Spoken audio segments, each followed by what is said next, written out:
అమరావతి భవిష్యత్తులో ఆంధ్రులు గర్వపడే రాజధానిగా ఎదుగుతుందనడంలో ఎంత మాత్రం సందేహం లేదు. పార్లమెంటు ఉభయ సభల్లోనూ ఏకగ్రీవ తీర్మానాల ద్వారా దేశం మొత్తం అమరావతికి బాసటగా నిలబడ్డం అనేది నిజంగా చాలా గర్వకారణం తెలుగు వాళ్ళందరికీ. ఎందుకంటే దేశంలోనే అనేక రాజకీయ పార్టీలు లోక్సభలోనూ రాజ్యసభలోనూ రెండు చోట్ల దాదాపు 11 పార్టీలకు సంబంధించిన ఎంపీలు అమరావతి చట్ట సవరణకు ఆమోదం తెలపడంతో పాటు వాళ్ళ ఆశీస్సులు వాళ్ళ పార్టీల మద్దతు మన రాజధానికి ఇవ్వడం నిజంగా అత్యంత శుభ పరిణామం.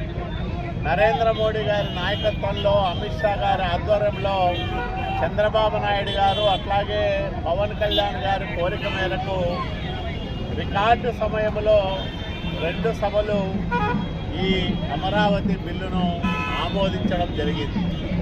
ఆంధ్రప్రదేశ్ పునర్విభజన చట్టం 2014 సవరణలు తీసుకొస్తూ అమరావతి రాజధానికి చట్టబద్ధత కల్పిస్తూ సిఆర్డీఏ పరిధిని రాజధాని ప్రాంతంగా గుర్తిస్తూ పార్లమెంటు ఉభయ సభలు ఈరోజు ఏకగ్రీవంగా ఆమోదం తెలిపాయి.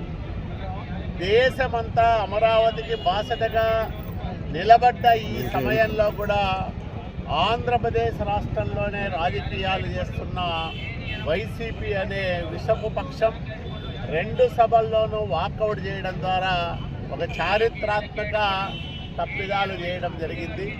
ఎందుకంటే ఈ రాష్ట్రంలో రాజకీయాలు చేసే హక్కును అమరావతి బిల్లును వ్యతిరేకించడం ద్వారా వైసీపీ కోల్పోయిందనే చెప్పాలి. ఈ రాష్ట్రంలో వైసీపీకి స్థానం లేదు.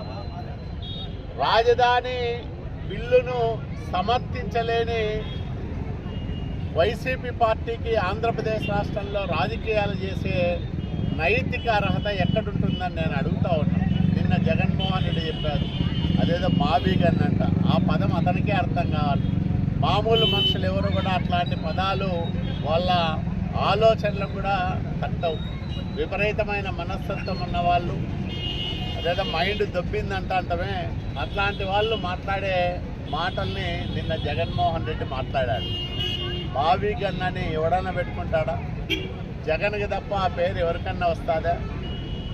ప్రపంచవ్యాప్తంగా ఉండే తెలుగు వాళ్ళ దృష్టిలో ఒక జోకర్లాగా మిగిలిపోయినాడు జగన్మోహన్ రెడ్డి. విపరీతంగా ట్రోల్స్ చేస్తూ ఉన్నారు దాన్ని, మాబీగన్ అనేదాన్ని. అంటే ఇట్లా రామాయణంలో పిడకల వేటలాగా, లేకపోతే ఊరందరిది ఒకదారైతే ఉలిపికట్టది మరో దారి సన్నంగా దేశమంతా అమరావతి వెంట నడిస్తే, అమరావతికి మద్దతు తెలిపితే భిన్న రాజకీయ పార్టీలు, మన రాష్ట్రానికి సంబంధం లేని పార్టీలన్నీ అమరావతి రాజధానికి సంపూర్ణ సహాయ సహకారాలు అందిస్తే వైసీపీ మాత్రం వాకౌట్ చేయడం అనేది వాళ్ళ బాధ్యతారాహిత్యం. అమరావతి రాజధాని పైన వాళ్ళకున్న విద్వేషానికి అదే కారణమని కూడా, ఎందుకంటే వాళ్ళ విద్వేషాన్ని చాటే ప్రక్రియ అది. వాకౌట్ చేయడం అనేది అమరావతి పైన వైసీపీ ఎంత కడుపు మంటతో ఉందో, ఎంత ద్వేషంతో రగులుతుందో, ఎంత కక్షతో ఉందో అర్థమవుతుంది. కాబట్టే చంద్రబాబు నాయుడు గారి నాయకత్వంలో, నరేంద్ర మోడీ గారి ఆశీస్సులతో, పవన్ కళ్యాణ్ గారి సహకారంతో మా యువ నాయకుడు నారా లోకేష్ బాబు గారు వేగంతో ఖచ్చితంగా అమరావతి నగర నిర్మాణం శరవేగంగా ఇప్పటికే జరుగుతూ ఉంది. 2028 నాటికి మెజారిటీ భవనాలన్నీ కూడా పూర్తవుతాయి. మరి అమరావతికి ఒక చట్టబద్ధత ఏర్పడము మనందరికీ గర్వకారణం.